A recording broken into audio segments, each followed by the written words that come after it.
Pozná, co to je, co je tady to za písničku? On toužil, bylo to tak, tu holubici pouštěl do oblak, jen špatný ceny já vidím.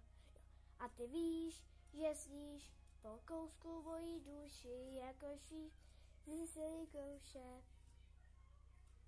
Když mám nad hlavou píseň tou hlavou, křídla jako pták, nevěříš mi, je to tak, vezmu tě až tam, kde jsme jenom ty a já, to ti přísahám, budem tam jet sami dva.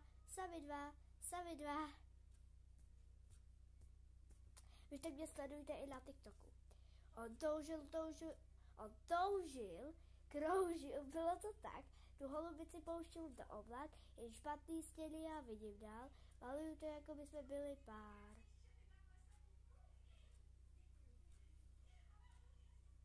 A teď vám to prostě dá hlas.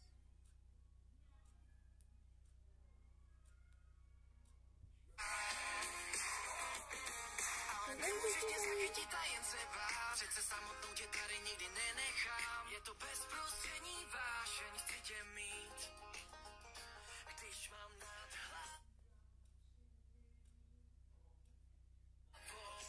píseň toulavou, křídla jako pták, nevěříš mi, je to tak. Dobrý?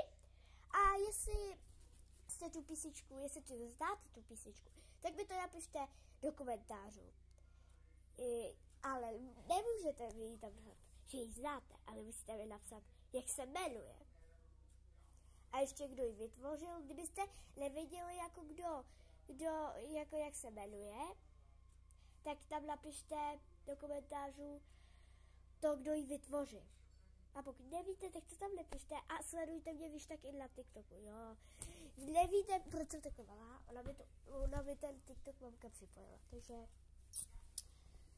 můžete mě sledovat i na TikToku, ale Instagram ne, jenom TikTok. Tam fotím třeba nějaký fotky, videa tam nějaký, ale s hudbou vždycky, ale nějaký i bez toho, ale i na YouTube. A teď to natáčím na mém, co jsem včera dostala od Vánoc, takže na mém tabletu, novým, to natáčím YouTube. Takže ahoj. A novej tablet. Ne, to není novej mobil, to už jsem měla hodně. Tak ahoj.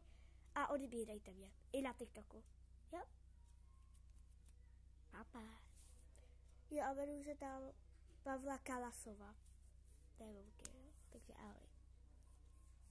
Ahoj. Sledujte mě.